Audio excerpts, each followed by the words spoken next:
Hai, apa kabar semuanya? Semoga kabar Anda baik-baik saja. Terima kasih karena sudah memberikan support dan juga kesetiaan Anda untuk membangun channel Codot Film. Yuk kita lanjutkan alur ceritanya, sambil siapin kopi dan cemilan, setting suara volume full. Gasken. Semua siap. Xiao Yan duduk bersila di tempat tidur di dalam kamarnya. Jarinya sedang menggosok cincin penyimpanan berwarna merah darah di tangannya. Itu adalah cincin yang direnggutnya dengan paksa dari tangan Yi Chen. Orang ini memiliki posisi tinggi dalam sekte langit yang mendalam. Sepertinya hal-hal di dalam ring tidak akan terlalu buruk. Ini minat. Xiao Yan tertawa. Sebuah pikiran terlintas di benaknya dan jejak kekuatan spiritual menyebar dari antara alisnya. Setelah itu menyerang cincin penyimpanan berwarna merah darah. Namun, kekuatan spiritual baru saja melakukan kontak dengan cincin itu ketika ditolak oleh suatu kekuatan. Jejak spiritual telah ditempatkan di atasnya, ya? Xiao Yan mengangkat alisnya saat kekuatan spiritualnya ditolak.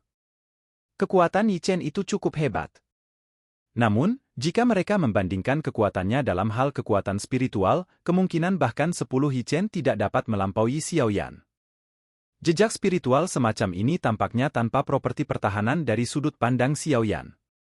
Jari Xiao Yan dengan lembut mengusap cincin penyimpanan berwarna merah darah. Kekuatan yang sangat besar dan kuat melonjak seperti air banjir.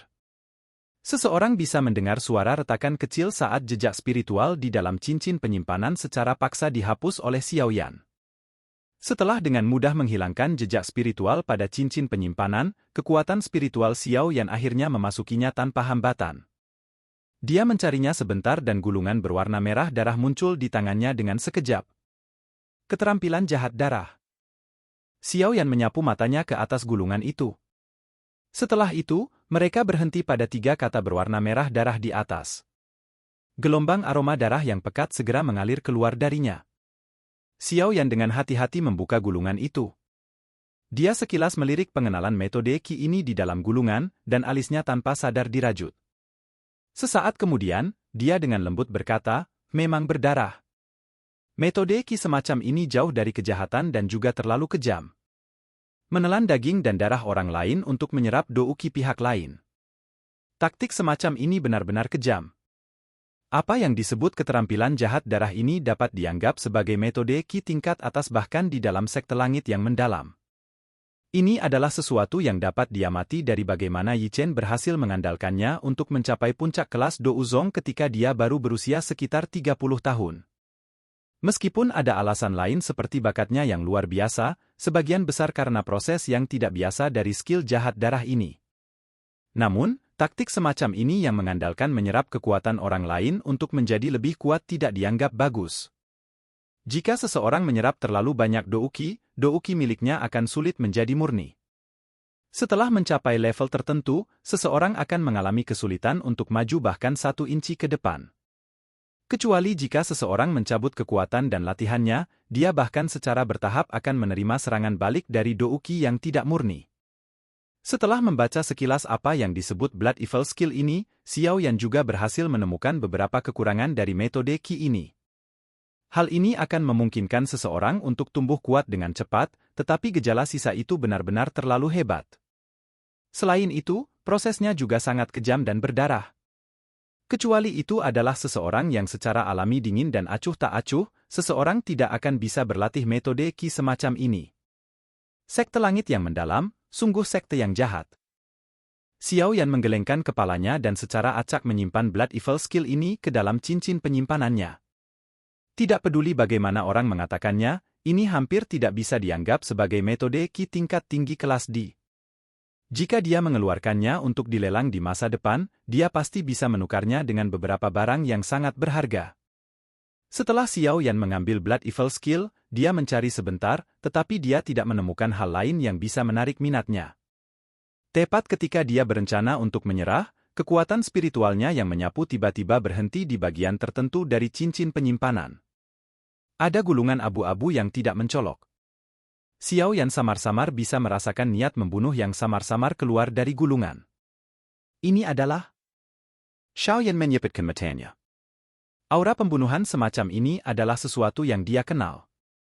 Setelah mengingat keakraban ini, dia akhirnya menemukan bahwa itu adalah skill Dou yang kuat yang digunakan Yi Chen di dekat akhir pertandingan mereka. Itu berisi aura pembunuh yang sepertinya merebut pikiran orang lain. Xiao Yan menjepalkan tangannya. Sebuah gulungan berwarna abu-abu muncul di dalamnya. Dia menjentikan jarinya dan menariknya terbuka. Sepasang kata biasa, diresapi dengan niat membunuh, muncul di hadapannya. Surga menawarkan tangan setan. Xiao Yan dengan lembut menggumamkan kata-kata itu. Kilatan melintas di matanya pada saat bersamaan. Hal ini memang serangan terakhir yang ditunjukkan Yi Chen sebelumnya. Ketika mereka bertempur sebelumnya, Xiao Yan secara pribadi mengalami kekuatan yang disebut tangan setan penawaran surga. Niat membunuh yang tajam itu memang sangat kuat. Untungnya, Yi Chen jelas belum menguasainya sampai puncaknya. Aura pembunuhnya telah diencerkan secara signifikan, mungkin karena ki berdarah di tubuhnya terlalu padat. Tangan iblis persembahan surga ini membutuhkan keinginan yang tak ragu untuk membunuh. Keinginan membunuh seperti itu lahir dari pikiran seseorang. Itu bukanlah sesuatu yang bisa ditambah dengan mengandalkan blood ki. Benda ini bisa dianggap sebagai salah satu keterampilan pamungkas dari sekte langit yang mendalam. Kekuatannya jelas melebihi apa yang ditunjukkan Yi Chen. Orang itu terlalu sombong. Hal ini menyebabkan dia tidak dapat memahami arti sebenarnya dari tangan iblis penawaran surga. Xiao Yan dengan hati-hati mempelajari gulungan ini sebelum menghembuskan napas dalam-dalam dan berbicara dengan minat. Berdasarkan tebakan Xiao Yan, jika tangan iblis persembahan surga ini sepenuhnya dilepaskan, kemungkinan besar hanya akan bisa dilampaui jika seseorang mempelajari segel kelima dari keterampilan segel dewa. Hal ini memang unik karena menjadi keterampilan pamungkas dalam sekte langit yang mendalam. Tangan Xiao Yan dengan lembut mengusap gulungan itu. Senyum di wajahnya menjadi lebih pekat. Tidak disangka Yi Chen akan memberikan harta karun seperti itu kali ini. Jika Xiao Yan mampu mempelajari tangan iblis penawaran surga ini, kekuatan bertarungnya pasti akan meningkat. Dia juga akan memiliki teknik bertarung tambahan saat bertarung dengan orang lain di masa depan. Selain itu, mereka akan segera memulai operasi untuk menyelamatkan Yao Lao. Dengan mengirimkan tangan iblis persembahan surga ini kepadanya, harus dikatakan bahwa Yi Chen seperti hujan yang tepat waktu. Karena harus menunggu kedatangan Feng Zunzhe, rombongan Xiao Yan masih punya waktu untuk bersiap. Padahal, operasi berbahaya seperti itu akan tampak terburu-buru tidak peduli berapa lama seseorang harus bersiap. Oleh karena itu, Xiao Yan sekali lagi memilih untuk melakukan retret setelah memperoleh informasi dari 3 kepala besar. Selama retret ini, Xiao Yan tidak hanya perlu membantu Tian Huo Zunze memperbaiki pil hijau jamur sebelum Feng Zunze tiba, tetapi dia juga perlu meluangkan waktu untuk membiasakan dan mempraktikkan tangan setan persembahan surga. Satu keterampilan tambahan berarti jaring pengaman tambahan. Demikian pula, itu juga berarti bahwa kepercayaan dirinya untuk sukses akan meningkat. Terlepas dari apakah ini tidak signifikan atau tidak, akan lebih baik mempersiapkan lebih banyak untuk menyelamatkan Yao Lao.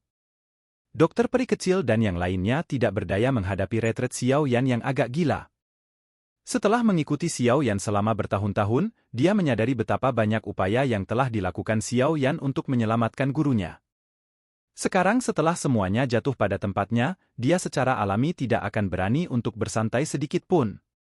Dipengaruhi oleh Xiao Yan, dokter peri kecil dan Tian Huo Zunze tidak pergi selama periode waktu ini.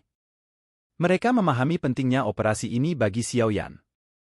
Oleh karena itu, mereka mencoba untuk meningkatkan kekuatan mereka sedikit untuk meningkatkan kemungkinan sukses mereka. Pelatihan gila dari orang-orang ini menyebabkan Xuan Kongzi dan yang lainnya merasa sedikit tidak berdaya. Namun, mereka bisa berempati dengan mereka. Oleh karena itu, mereka mengeluarkan perintah untuk tidak mengganggu kelompok Xiao Yan. Apalagi, mereka bahkan telah memberangkatkan beberapa pelayan wanita ke sana. Jika Xiao Yan kekurangan sesuatu selama penyempurnaan pilnya, menara pil akan dengan cepat mengirimkannya kepadanya. Setengah tahun berlalu dengan tenang sementara Xiao Yan melakukan retret di mana dia lupa makan atau tidur. Selama setengah bulan ini, menara pil dihadapkan pada keributan. Keributan ini disebabkan oleh badai petir yang tiba-tiba muncul di langit di atas menara pil. Selain itu, ada 2 warna samar di awan petir. Petir itu secara mengejutkan adalah pil lightning 2 warna. Dari kelihatannya, jelas bahwa beberapa guru alkemis di dalam menara pil telah menyempurnakan pil obat tingkat 8. Ketika mereka merasa terkejut dengan pil lightning yang tersisa di langit, cahaya keemasan tiba-tiba dipancarkan dari pil tower. Setelah itu, cahaya melayang di langit dan menerima serangan hebat dari pil lightning 2 warna di depan banyak orang yang tidak bisa berkata-kata. Selanjutnya, cahaya itu mendarat tanpa terluka dan menghilang dalam sekejap. Orang-orang dari menara pil sudah familiar dengan pemandangan ini. Ketika sosok berwarna emas muncul, semua dari mereka mengerti tahu sedang menyempurnakan pil obat tingkat 8, juara dari pil gathering ini, Xiao Yan.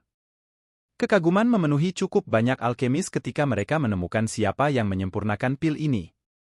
Pil obat tingkat 8 terlalu jauh untuk mereka jangkau. Namun, tampaknya pil-pil itu sudah tersedia di tangan Xiao Yan, yang tampak lebih muda dari mereka. Perbandingan semacam ini membuat mereka merasa malu. Seseorang seharusnya tidak membandingkan dua orang yang berbeda.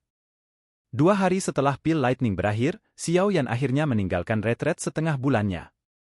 Namun, penampilannya yang acak-acakan tampak cukup menyedihkan. Meskipun Xiao Yan tampak sengsara, itu tidak menghalangi kegembiraan di wajahnya. Setelah gagal 3 kali, dia akhirnya berhasil menyempurnakan pil hijau jamur. Tian Huo Zunzhe, yang menjaga kamar Xiao Yan di luar, mengungkapkan ekspresi terkejut saat melihat penampilan Xiao Yan yang menyedihkan. Namun, ketika Xiao Yan memberinya pil obat bulat berwarna hijau tua dengan aura spiritual yang kuat, dia langsung bersemangat. Tanpa mengatakan apapun yang tidak perlu, dia mengambil pil obat dan memasuki ruangan lain. Melihat seberapa cepat dia pergi, Xiao Yan tanpa sadar tertawa. Selama retret ini, dia tidak hanya berhasil menyempurnakan pil hijau jamur, dia juga memperoleh pemahaman dasar tentang tangan setan penawaran surga. Secara keseluruhan, dia telah memperoleh banyak. Xiao Yan akhirnya beristirahat setelah meninggalkan retretnya dan mempersiapkan semua yang dia butuhkan. Dia dengan tenang memulihkan diri selama 2 hari sebelum kondisinya kembali ke puncaknya. Satu-satunya hal yang perlu dia lakukan adalah menunggu kedatangan Feng Zunzhe. Setelah itu, mereka akan pergi dan menyelamatkan Yao Lao. Xiao Yan menunggu tidak berlangsung lama. Pada hari kelima setelah dia meninggalkan retretnya, Xiao Yan sedang berlatih tangan setan penawaran surga, tetapi dia tiba-tiba berdiri dari kursinya. Dia merasakan aura yang familiar dan kuat muncul di dalam area persepsinya pada saat ini. Feng Zunzhe telah tiba. Silakan pergi ke. Oke guys, jangan lupa like, comment, share, and subscribe di channel Codot Film. See you next video, PH out and bye-bye.